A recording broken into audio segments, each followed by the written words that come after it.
Welcome to the Contract CFO Show, your source for bullshit-free, real talk on finance and business. Here's your host, Michael Anthony. Welcome back to the Contract CFO Show, the number one show for learning how to think like a boss and take control of your money. I am your host, Michael Anthony, and I help entrepreneurs discover their true self in order to create their ideal future. Now, today, this episode is about crypto, and I have with me Joe Gutierrez, who's a member of the Kick-Ass crew. And Joe, first off, it's great to have you on, brother. Cheers here. It's early when we're filming this, even though you see it on a Friday, or it releases on a Friday. But you know what? I'm in vacation mode a little bit. Or at least I should say travel mode, not vacation mode. So little tequila. So guys, for those of you watching, those of you listening, this show, it means nothing more to me than when you hit that like button, you hit the subscribe button, you hit the share button, because while it doesn't cost anything, cash wise or anything like that to watch this, to listen to this, I ask the entry is you sharing it. So show some love, give me that Christmas cheer. And Joe, it's great to have you on. Guys, Joe has resonated with a lot of the crypto things that I've talked about both on the show and also in the Kick-Ass crew. From a community standpoint, and he's really engaged with me. And there are a lot of things going on right now in the crypto world, in the world as a whole, that I feel this urgency to get this show out.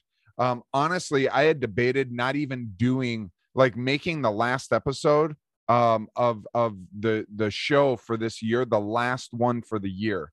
And I have some stirring in me to where I wasn't going to let this happen, where I ended with that episode. We're talking about crypto, and Joe has some phenomenal questions that, as far as we were engaging in.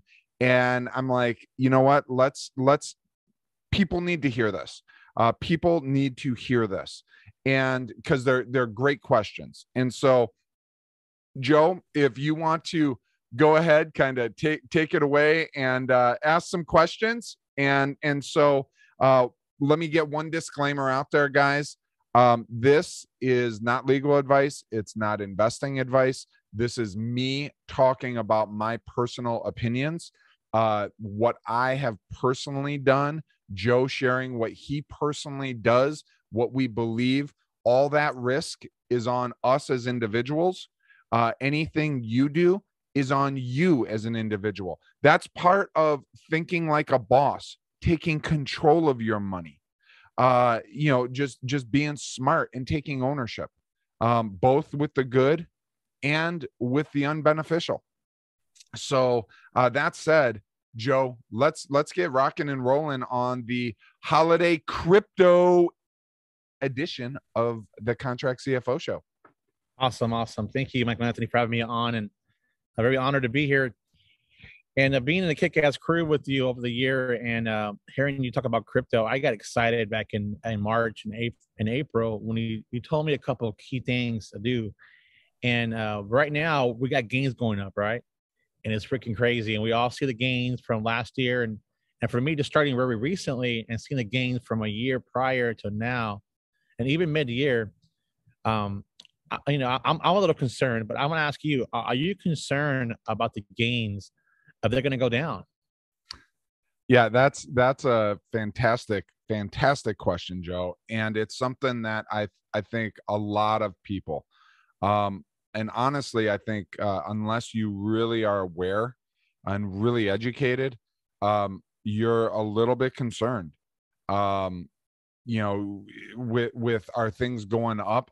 Well, no, things go in cycles. Everything, the seasons, like the trees behind you, they're losing their leaves. You're in Texas, so winter doesn't quite hit the same as up in the Northeast in Maine or something like that. But there's seasons, and right now we are in harvest season in crypto. A year ago, Bitcoin around this time was like 16,000. And it was looking like, oh man, is it even going to end at 20,000 for the year? And I think it ended at, just under 30,000, for the year. Now it's in a crash, and this will date as far as when this was recorded, because this is going to be released, guys, a bit after, but you'll just see booms and busts. Okay. Right now, crypto is crashed, but also the whole market has crashed because of corona fears on shit.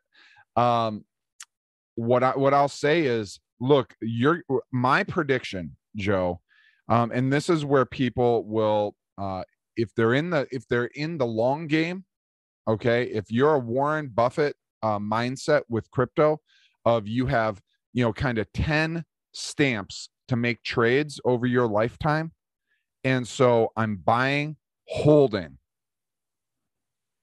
then no, you have nothing to worry about in a 10-year scope of things. Okay. If you're playing with money that you need cash wise, as reserves, as things of that nature, listen up. Okay. My gut, and not just gut, my prediction based on research, technical analysis, and listening to a plethora of other individuals out there, and simply understanding how crypto works, my prediction is that over the course of the next 3 months, so this is the beginning of December, I believe around December 10th is when this episode will get released. and so from that standpoint, into February, probably, maybe January, we might see Bitcoin 3 to 4x. So Bitcoin right now is crashed at around 50. Well, I'll say 50, 55, 56, something like that. It really doesn't matter. It's on sale, and it will go up to, my guess is it's going to hit probably 150 to maybe 250. It could hit more if it gets really bananas. But my gut says it's probably going to peak in that 150 to 225. Somewhere in that range is where it's going to hit peak. And all other crypto will follow suit with it. And then there is going to be a crash. And I use crash. If you're watching this on YouTube, you see, it's in parentheses, because the crash in the perspective of time is going to be, my gut says it's probably going to balance out in that 40 to 50 range. It's going to stabilize somewhere in there in that 40 to, honestly, maybe even $60,000 range. However, historically, from the peak,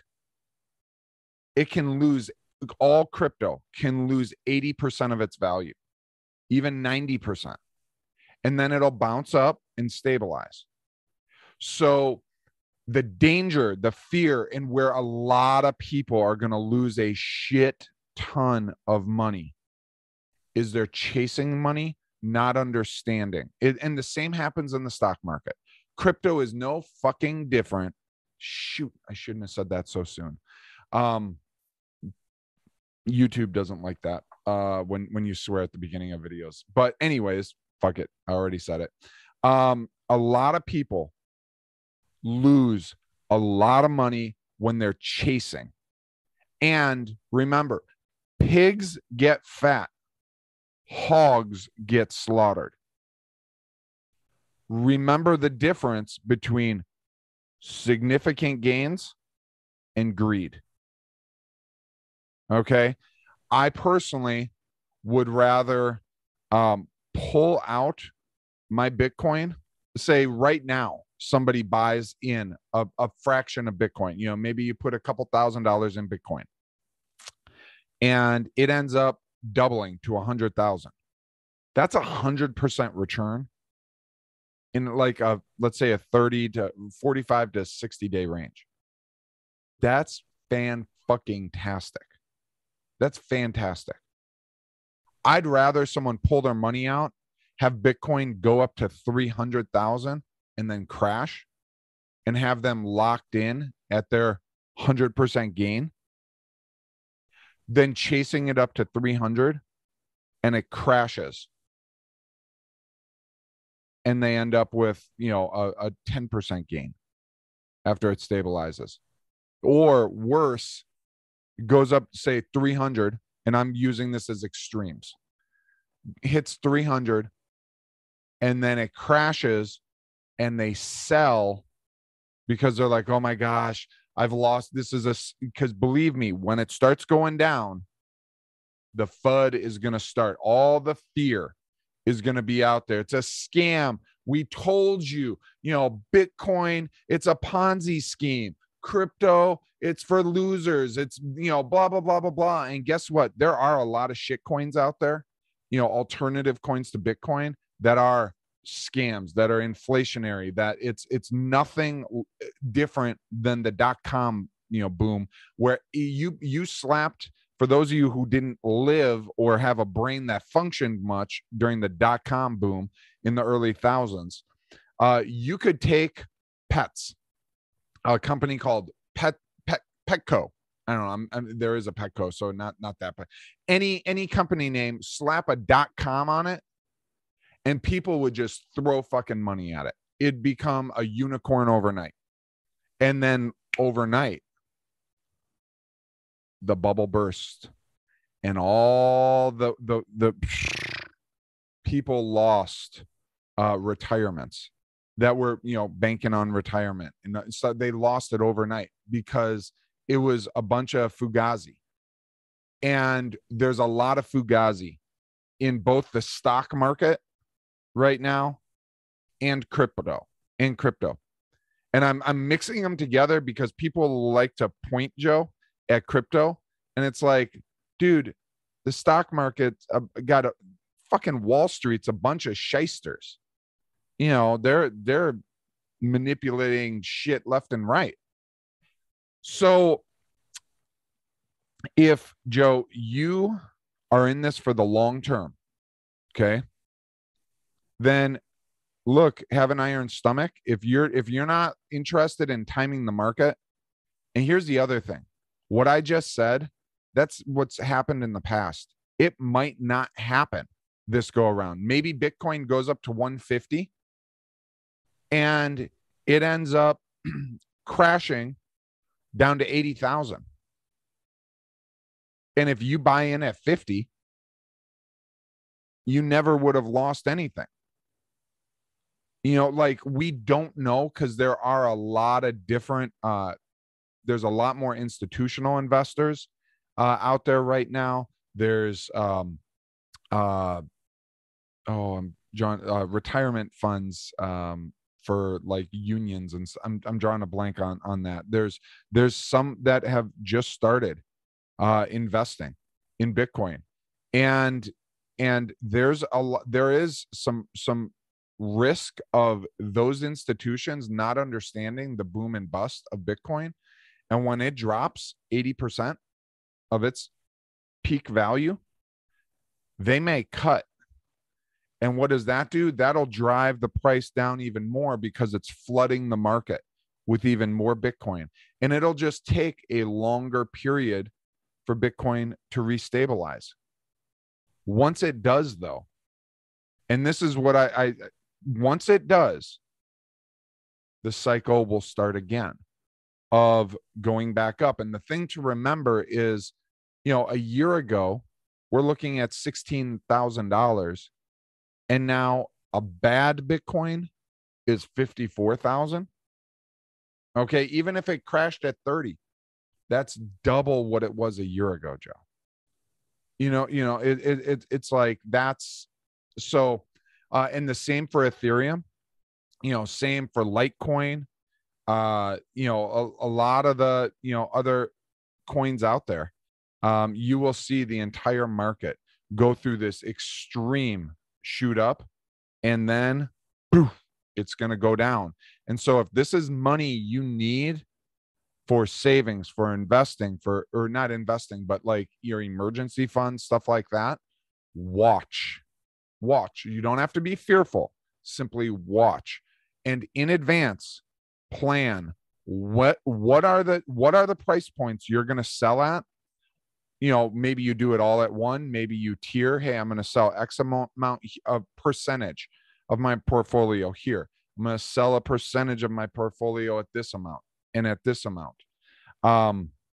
With those, that would be my recommendation. Hey guys, Michael Anthony here, and I have a question for you. Are you out of work or unhappy with your career?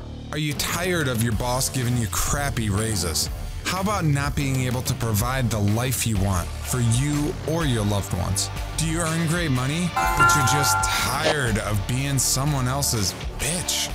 If so, I invite you to visit workwithsymmetry.com/change to learn about the career that forever transformed the trajectory of my life. And it could change yours too. Like I said, this career isn't for everyone. But if you're unhappy where you're at, I encourage you to go to workwithsymmetry.com/change and take control of your life. Right now, Bitcoin's at 50. It could end up at 200 in the next 90 days.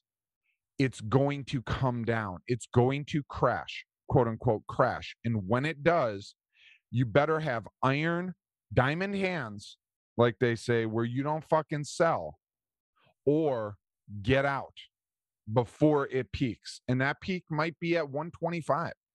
Okay. You just got to be aware of it. And if it drops, diamond hand that shit, meaning it's you're tough. It's the pressure. Diamond is formed from pressure. And Joe, I know I'm doing a lot of talking here, but are you good if I share one story of my first foray? Absolutely. Thank you. Okay. So guys, I'm not speaking from textbook. Joe, the first time that I bought crypto was around this time of year. I don't know, 8 years ago. And Bitcoin was in a boom and a bust came. And my investment went down about 80%. And I was like, oh shit. And for me at the time, it was a lot of money for me, and also not enough to retire on, if that makes sense. I had just put in about $4,000 into Bitcoin, and when it crashed, I had around $1,000 in a matter of weeks. Okay. Now I did my research. Okay. Do I cut bait? Can it go any lower? That was part of my, I'm like, fuck it. I've already lost it all. Why leave now? But it also was, let me research it and see, do I believe in it? Do I think it's going to grow up? Do I believe it? What are the fundamentals here? And I went, you know what? I do believe in crypto. I believe in Bitcoin specifically, some of the nuances, and from that standpoint, I held. And today, I mean, that, it's astronomical, the growth of where Bitcoin's gone. So yeah, that diamond hand it, motherfuckers. That's awesome. Thank you. Yeah. What else you got for me, brother? Awesome. So, just to let you know, there's a celebration of my neighbors, and I can hear it all the way down the street. So it might be a little loud. I don't have my headphones on, but I don't hear it. Okay, cool. So, you said predictions on coins. You said Bitcoin already, and the other two is of course, Ethereum and Litecoin. Okay. What are your predictions of them over the next course of 90 days or over the year? Yeah. So, I'll just say cycle. in this cycle period, because typically the way it works is Bitcoin will go up, and you see the other coins, move up as well. However, then the money will move out of for traders. It'll move out of Bitcoin, and then it goes into the altcoins. And shitcoin, some people call anything other than Bitcoin a shitcoin. I don't. I'm a Bitcoin, Ethereum, Litecoin. Litecoin has honestly this year been doing pretty shitty from a return standpoint. That said, right now Litecoin's around $200. Based on technical analysis that I just recently did actually, and talking with some other people, the TA on it and everything looks like it should end up around 600 to 700 by the end of this cycle. Less than originally had hoped for. That said, still, pigs get fat, hogs get slaughtered. If you bought some Litecoin right now at 200, and even if it ends at 400, that's great. If it's at 600, 700, that's 3xing your money in 90 days. That's phenomenal. Again, look at, say you fuck up your timing, you end up in the hospital. Okay, you end up in I don't want to say a car crash, but where it's like you're unconscious or something like that, and you come back to, and the market peaked, and it's back down, and now we're into that next 3-year cycle, 4-year cycle. Well, Litecoin isn't going anywhere. It may not be sexy. It's definitely not sexy at all. That said, it's very utilitarian. It's not going anywhere. Ethereum has some things to work out, which it is working out, around gas fees, which just are transactional costs, basically, when you make a transaction. They're working that out. That said, right now, Ethereum is around 4,000. Most people are predicting it going to around 10,000. And it may not crash actually as much as the others. It will.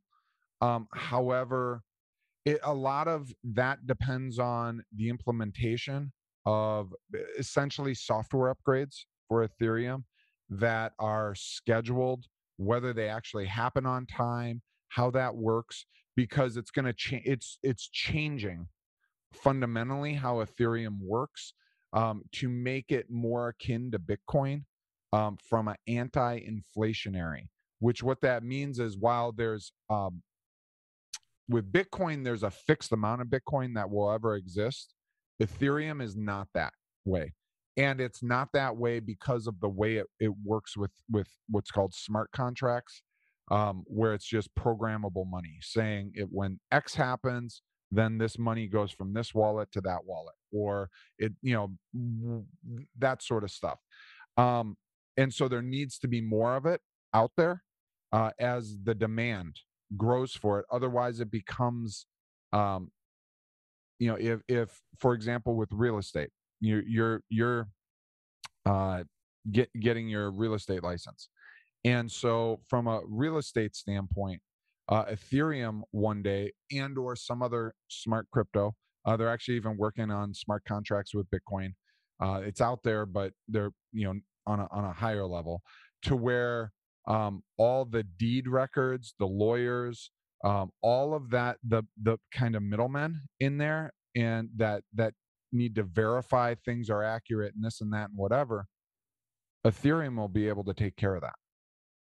Where it's okay, it verifies if this house has a deed record of this, and you don't need a lawyer to verify it. It's all done smart contracts. And so if the real estate market adopts Ethereum, let's say in the future, but then there's only 10,000 Ethereum, I'm making shit up, but there's only 10,000 Ethereum, and the real estate market itself needs a million. Well, Ethereum can no longer support that, so the market will never adopt it. So that's why Ethereum is not a fixed, it's not anti-inflationary in that sense, but what they're doing is, with some of the reprogramming of it, it's every time an Ethereum gets used in transaction, a percentage gets burned, which means it gets pulled out of circulation. And so while the total circulation grows, it's also at the same time a controlled growth as a percentage. And so with doing that, and just some other things that they've done with it, it can easily take Ethereum to a $10,000 price point. It's not going to make it through this cycle sustaining 10 grand. I don't believe. And this is where it gets choppy, because look, I don't have a crystal ball. I don't know. It's my beliefs. That said, I don't see Ethereum dropping. I mean, I could be eating crow, and Ethereum's at a grand, in 90 days. It goes from 4 grand to 10 grand down to 1,000. That could be the case when it stabilizes, though. I see it going up, probably around where it is right now, in that 4 grand. And then by the end of the year, it could be back to 10 grand, just because of adoption, depending on how quickly the new protocols, or whatever they're called, I forget what they're called, but software updates to how Ethereum works, how quickly those get put in place and work will determine that. And then, did you say another? I do. Thank you for that. That was a good breakdown. So our last conversation was about using like shit coins, you would say, for like day trading. Okay. And then during the year, I did some day trading using Shiba, and it was about an $8,000 gains, right? And I recently took out 4,000 and bought a car, and paid for a Dallas trip for me and my dad, and did some fun things with it, because that's what you do with money, right? Many things happen. How should I just saw that there's now taxes on it. Should I be wary of that? You only need to be worried of it if you don't plan for it. So there are taxes. And this is something where it changes regularly. And as bad as this sounds, I'm going to say, ask your CPA. That said, a lot of CPAs have their head in the sand and don't know. So back to, look, you're the boss of you. You're the CEO of your life. Every one of you watching, every one of you listening, you're the CEO of your life. So you're the one responsible. Okay. The way taxation currently works is we call all crypto currencies. Excuse me. And this is an important delineation also. This is for the US. Man, excuse me. A couple of tequila burps there. So as far as for US tax code, okay, we view crypto as currencies. The US government views crypto as an asset. Okay, so assets are taxed differently than currencies. And so they're taxed as of right now the exact same as a stock or bond. I should say almost the exact same. There's an asterisk, and I'll recently, actually, I just found this out. I wish I had known this months ago. So the way that if you have an investment, okay, because that's how the assets are investments. And so that's how the government looks at those. And they tax investments in 2 categories: short-term and long-term. Short-term is anything you hold for 1 year or less. Long-term is held for 1 year and a day. That's long-term. Okay. I'm not even going to get into percentages because you can do a search on capital gains tax, short term, long term. It's not an income tax, it's a capital gains tax. Okay. So the tax, if you hold something for under a year, your capital gains tax is typically, and I'm saying typically because I believe there's a nuance in this, but typically your capital gains tax, if you hold it for less than a year, is going to be whatever your tax rate is, your current income tax rate. Okay, it's taxed at that rate. Now, in this example, let's say that you earn $100,000 through income, and then you have $4,000 that you pull out in gains. Now, no, you said $8,000 is what you've gained, but you pulled out $4,000. Okay, that $4,000 is what's taxable, and it's taxable between what you paid and what the value of the coin was when you sold. And so that 4,000, let's, for simplicity with Shiba, it very well could have been this. Let's say you're maybe put $10 in, okay, and it became $4,000 because that could have happened with Shiba. So let's say it's minimal. So we're just going to say it was $4,000 of gain for simplicity purposes.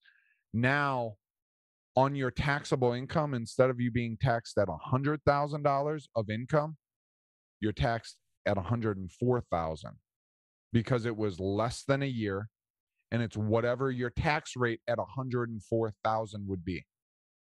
Now, where that can get messy is when you multiply that and you have someone who maybe earned, $100,000 or even $50,000 at their income, but they have $200,000 in short-term capital gains that they've earned.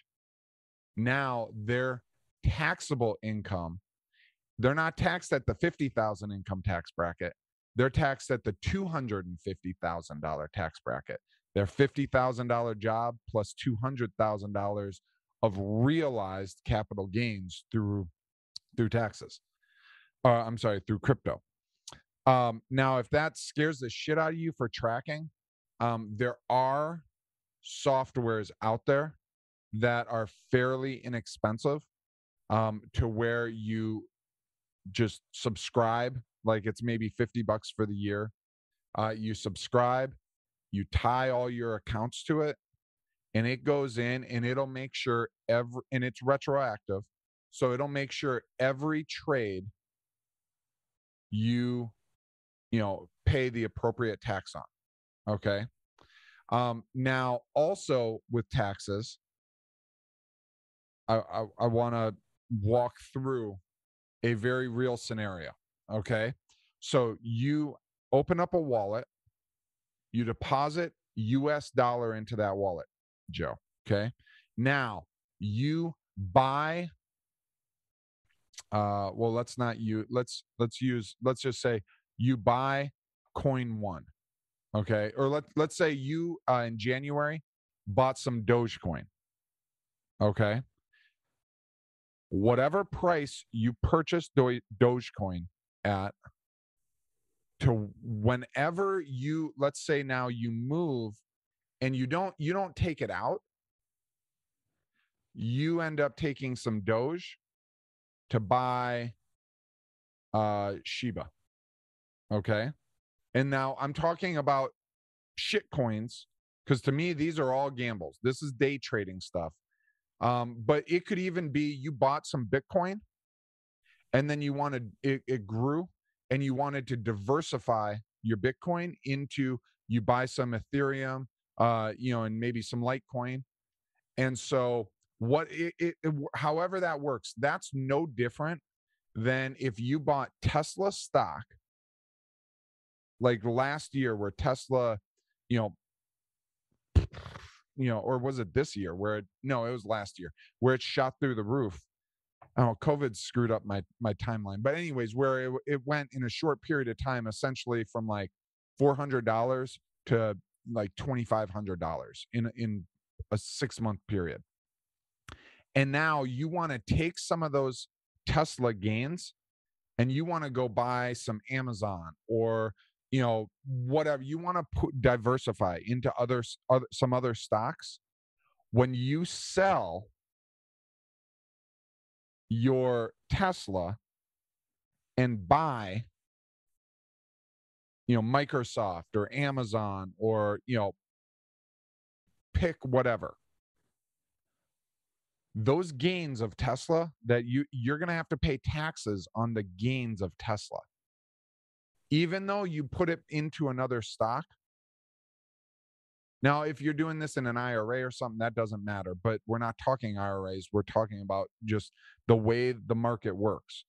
In the same way with Tesla is equal to Bitcoin, and you take those gains off of Bitcoin and put them into other coins, you will owe taxes on whatever gains you pull out of Bitcoin. So if you pulled out, $10,000 worth of Bitcoin, you'll owe taxes of $10,000. Or you don't owe $10,000 in taxes, but you owe taxes on that $10,000. Okay? I feel like I might have confused. Did I confuse you on this? No. I got a lot more things to think about because that's what I did. I did that, what you just said, with some gains on other shit coins, and then so I needed my CPA for sure.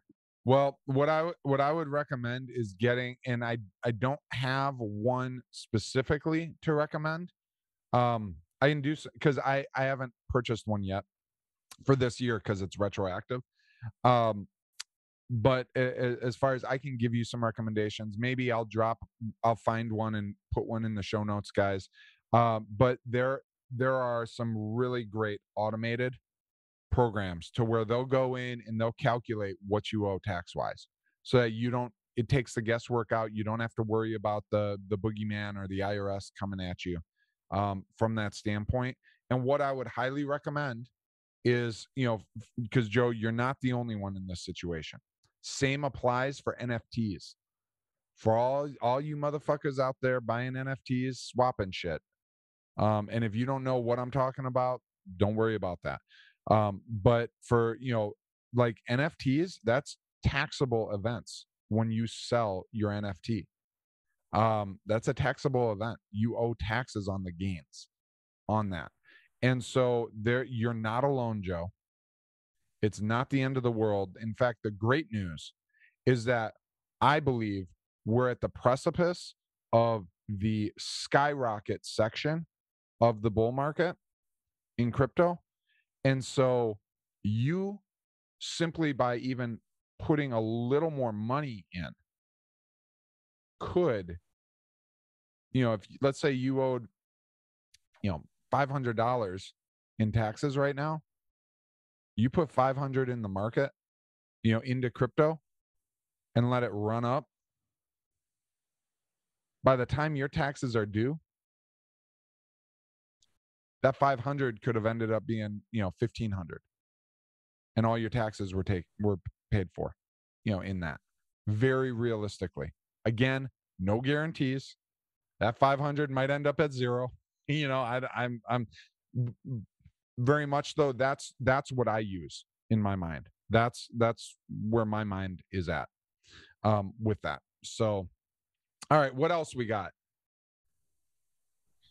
For me, you answered all my questions for the crypto part, and okay, grateful for that very much. I thank you. That was very informative. It helped me feel at ease because my gains were because of our conversations of using, having your top two for your savings, and then having another account where I use my day trading, and it's don't all confuse the two.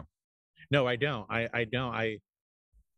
I'm at close to 33%. I've used that as my portfolio for retirement, And because what you said, the Bitcoin from 17 to 54,000, I've never seen nothing like it. And I'm just Oh, you just froze. really Of course. excited. Of course, the one time when you start speaking, your Wi-Fi froze. So, one other thing, Joe, as far as you didn't bring this up while we were on, but as far as live, but you asked me about this before we started recording, and I was like, oh, I'm not going to answer that right now. But you asked about a coin that I've never mentioned. Oh yes. And I've never talked to you about this. But you brought it up to me. So if you remember that, would you go ahead and just because I shut you down and I wanted to talk about that. So it was about Avalanche, right? And Avalanche, I thought it was a great coin. I did my research on it, and we got about 10 coins at $50, and then it went up to 140, and I was like, I went down to, it kind of stabilized about 120 now, but I thought that's and for me, I've been using this coin as gifts to my niece and nephews because I want to educate them. Like, here, I get my nephew turn 18, I give him a coin with $60. I said, just hang out to this for about a year or two, it'll be worth 1,000, but keep saving. Use this as a way to save your savings. He called me out of the blue. Deal, I did what you said. I bought another coin, and now they're both at 140. So I invest. So it's just anyway, I wanted to get your feedback on that. Yeah. So Avalanche is actually something I've not talked publicly about. Because it's just one of those where it's not a guarantee. It sure as hell looks like a very solid long-term investment. It's basically it's an Ethereum competition. It does a lot of what Ethereum does more efficiently and effectively, and there's some significant adoption happening with it. That said, like with Avalanche, this is the conversation I'd have with your nieces and nephews, Joe, is yeah, hey, you're putting money, you're buying another coin, you're doing this. Honestly, that it could go to $500, $600 Avalanche, which right now, yeah, you're right, it's around 100 right now is where it's kind of consolidating. Back in July, it was like $17. So, going to 500, however, it can lose, and it probably will lose 80%. The more risky the coin, the more. It could lose 90% of its value from 500. Okay? And that's where, at that point, do they hold? Do they double down? Do they sell? And that comes down to what are they prepared for? Like, you've done research on it. So if it goes down, are you tempted to sell if it's at $25? I mean, you're shaking your head. For those listening, he's saying no. No. And therefore it's like, okay, you're going to come out on the strong end of things. A lot of people are going to buy in at 150. A lot of people just want to hit 161. I think it went up to almost 180, like 170 something. They bought in, and then it crashes, and they sold, and they lost $70 per coin. Well, you only get injured on a roller coaster if you jump off in the middle of the ride. Understand there's cycles. Understand micro and macro. Micro is right now, we are about to like go all the way up a hill on the roller coaster. That's the micro. Okay. And then there's going to come the drop after that. The drop doesn't go as low as where you started, though. And, when you got on the roller coaster. Now, it might for you, depending on, if you're like me, where I bought at a peak and, 75-80% of my money evaporated in 60 days. However, that money, if it had been held to today, anyone who put, like $1,000 back then, that would be, worth, I don't know, $60,000 today. Okay, that's the macro. That's the big picture. Where's crypto going? Do you, at the end of the day, believe that the future is digital? Do you believe that crypto is going to exist into the future? That these specific coins, because not all coins are created equal, do you believe these coins are going to exist in the future? And if so, why? What's the use case? What's the if let's say there's a World War Z strand of code, like shit just hits the fan. Well, first off, we're all screwed on everything, right? Like everything is screwed. And for gold and silver, look, I own a little silver. I don't own any gold, and I own physical silver.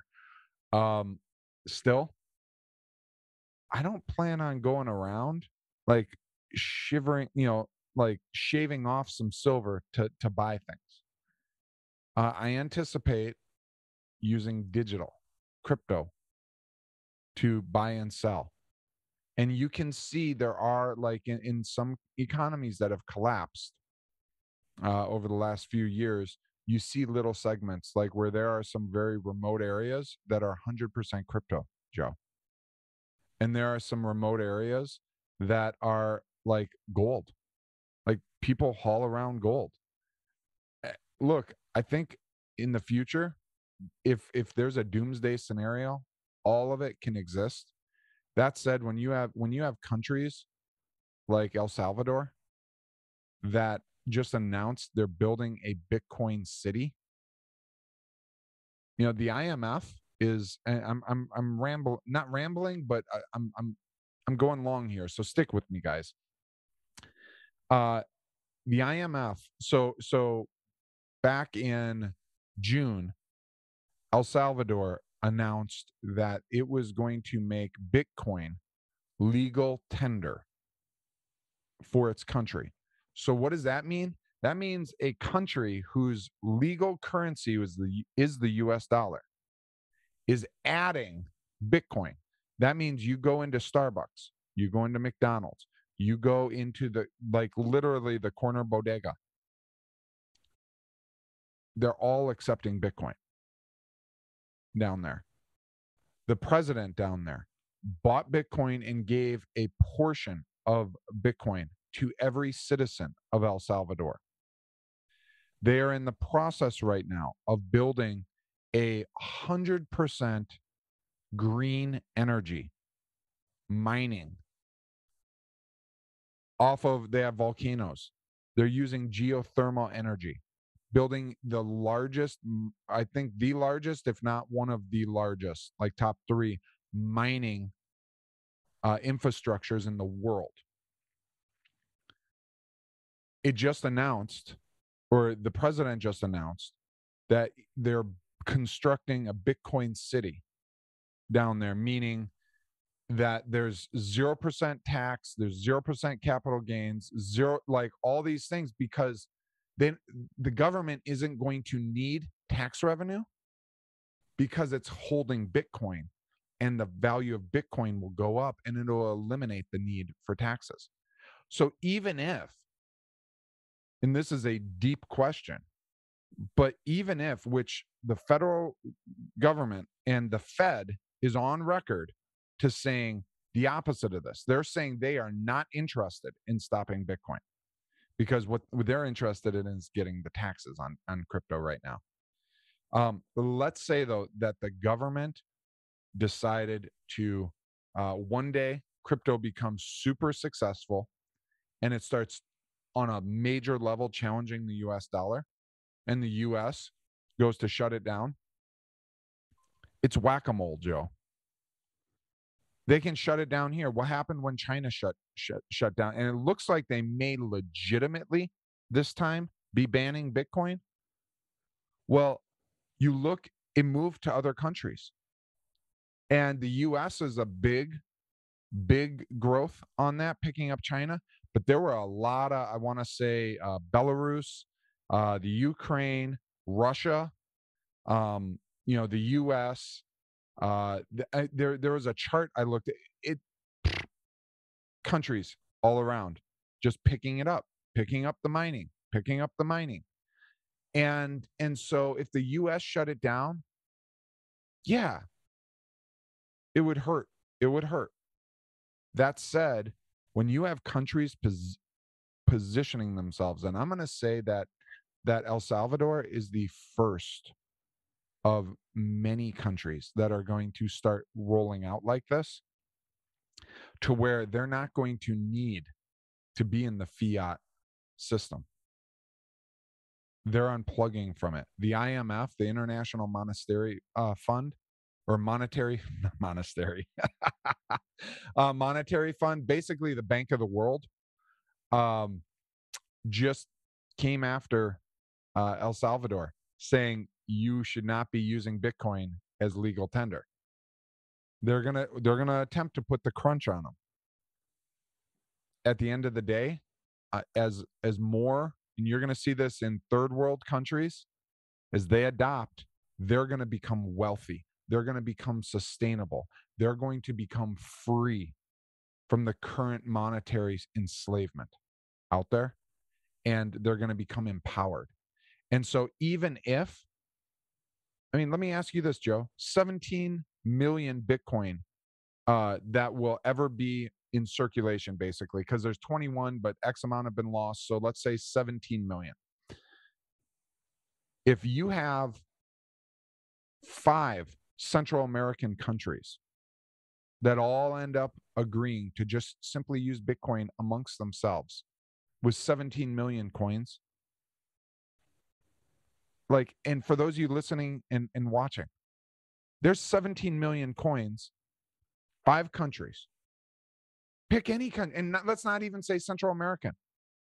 Over in Asia or Europe, South America, Central, Africa. 5 countries of the world, if they all agreed to use Bitcoin solely as a payment system in the future, what's the value and what's the worth of each of those 17 million Bitcoins? Is it more than 54,000, 50,000 where it's at right now? And these aren't countries like the US, that the US is dependent on the US dollar. These are countries that I'm talking about that have been abused by the current monetary system. Abused and used to be suppressed and controlled and manipulated and corruption. What's the worth? They're looking for a way out. And then they see inflation happening with the US dollar. If only 5, not companies, not corporations, but those corporations are going to have to start keeping Bitcoin. If the countries they operate in use it as legal tender, this is the direction. I'm a big picture. I see close, but I also see big picture. And this is where I go. Bitcoin is a sure bet at this point. Nothing's a sure bet. Bitcoin's as close to a sure bet as anything is out there. And so that's my 2 cents on that. Guys, as we wrap this up, this show, I intended this to be a shorter than normal show. It looks like we're going to be right around an hour. Joe, I just want to take a moment, and for our listeners, for our viewers, I want to say thank you to each of them, each of you, watching, listening, supporting. If you're not watching right now, I'm doing a cheers on the camera with my little kick-ass crew, Glenn, Karen. Joe, let's end with gratitude. Let's end with gratitude. So what's one thing that you are grateful for looking back over this year? And for those of you watching and listening, drop a comment. Look, even beyond that, just in your heart right now, think about what's one thing you're grateful for this year. Even if it's been a shitty year, a hard year, a year that just life has been feeling like it's putting its foot right on your neck. What's the benefit? What's the blessing in this? So, Joe, do you have something? I do. Thank you for having me on.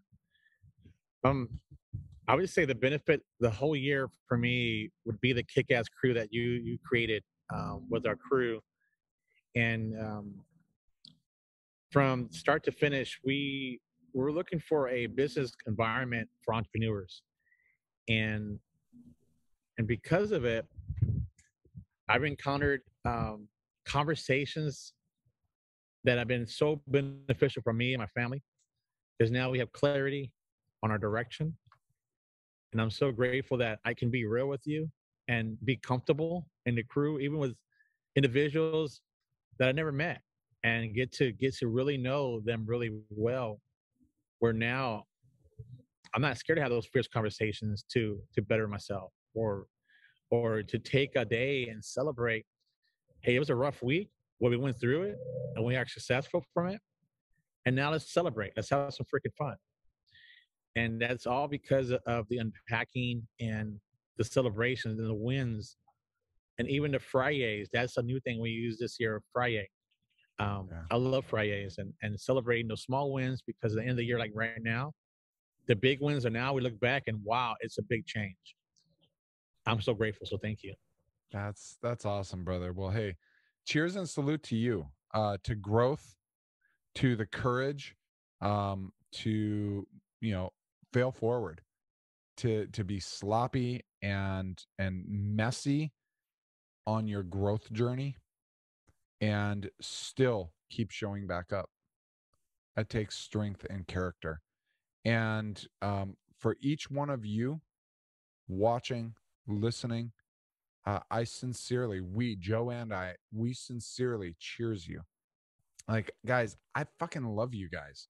I may not know you. I may not know you exist per se, by face, by name. I know you exist. I want you to hear that. I want you to feel that, see that if you're watching this, like the look in my eyes. I mean it. Joe, for me, this time of year is one that I really appreciate, because I choose to reflect. I choose to slow down. And you and I did not talk about this beforehand. For me, one of the two of the greatest things this year that I'm most grateful for is, first off, one, this show, the growth, the growth trajectory and growth in me, of the discipline now of having done this for about 15, 16 months, whatever that is, every 2 weeks, week in, week out, releasing something of value, of making the show about you listening, you watching, not about me, not about my ego. From that standpoint, and seeing the seeds being planted in people's lives, getting DMs, getting text messages, having people drop comments of how their life has been impacted and being transformed. There's nothing I'm more grateful for in this world than the gift of that journey and the struggle of that at times. As much as the struggle sucks in the moment, I'm grateful for it. And I'd say it also, the same is true with the Kick-Ass crew. This was something that, a year ago, I didn't know what I was starting. I knew there was something to start, though. So I simply started where I was. And I was open with that original, crew on, like, guys, you're my, I call it guinea pigs. And, through the year, this has been blossoming into something beautiful. And what I love is, for those of you watching and listening, if you could use a community to help hold you accountable, to lift you up, to kick you in the ass, because it's a kick-ass crew, not a lame-ass crew. I encourage you, check out kickasscrew.com. I'm about to open up another handful of slots for new individuals to join the crew. It's one of those where 2022 is a year of growth for the crew, controlled growth, because there's a special culture, there's leadership development occurring, there's leveling up of life happening, and not interested in, just making a buck, at the detriment of the culture, because the culture, we build culture properly, like it's being built in the crew, and success build, continue to build the success stories. The money follows. That's a fruit. It's not a root. And so I'm just grateful for individuals like yourself, Joe. So many in the crew that a year ago I didn't even know you existed. Honestly, I was embarrassed. I felt afraid inside as I was announcing, like, sign up, register for this kick-ass crew. And I was like, oh my gosh, are people going to be like, am I going to be a failure? Yeah. And that's the reality of entrepreneurship, guys. So many of you out there are very unhappy with your life. You're unhappy with the direction of your career. Just jumping isn't always. Sometimes it makes sense and you just bet 100% on yourself. Other times you bet 100% on yourself by being disciplined and staying where you are and building a side hustle, with it, whatever it is. Make 2022 your year of you, your year of growth, your year of commitment. And here's where I'm going to smack some people. If you are willing to buy yourself and buy others Christmas gifts, Hanukkah, whatever, buy gifts over the holidays, and you're not willing to buy yourself the investment of investing in yourself, in your growth, through whether it's the Kick-Ass Crew, whether it's, tools and resources, whether it's counseling, one-on-one coaching, whatever. If you're not willing to, if you spend more on Christmas gifts, if you spend more on Netflix, if you spend more on movies or shoes or clothing or your car, if you spend more on your car than you invest in yourself, now's the time where that can change. Now's the time where that can change. Go out, reprioritize. Yeah, it might hurt. It might take time. It might take years. Those years are going to pass. So invest in yourself. Let the change start now, today, so that as the time passes and the years come by, you have growth, like Joe was just talking about. You have change because you're worth it. You're valuable. I fucking love you. Till next time, guys, like this, heart this, share it, drop a comment. Joe, appreciate you, and watch your crypto, y'all. Also, little Easter egg. This is going to be the last Contract CFO branded show. It's coming out January. New branding, new format. I'm excited for it. Or not new format, but a new foundation. So we'll catch you in 2022. Love you guys. Watch your crypto. Grow yourself. Invest. Till next time, keep living your life to the fullest. Peace. That's a wrap. Congrats on investing in yourself with the Contract CFO Show, hosted by Michael Anthony. If you've enjoyed today's show, please leave a comment and tell a friend to check it out on YouTube or however they get their podcast on. Follow us on Facebook and Instagram at Michael Anthony TV. Visit michaelanthonytv.com to find show notes and past episodes. Plus, you can join the conversation by submitting questions and topics you want to hear. And remember, tomorrow can be better than today. The choice is yours. Now, P.S. Don't be a dumbass. Remember, this is a conversation and not meant to be personal or legal advice.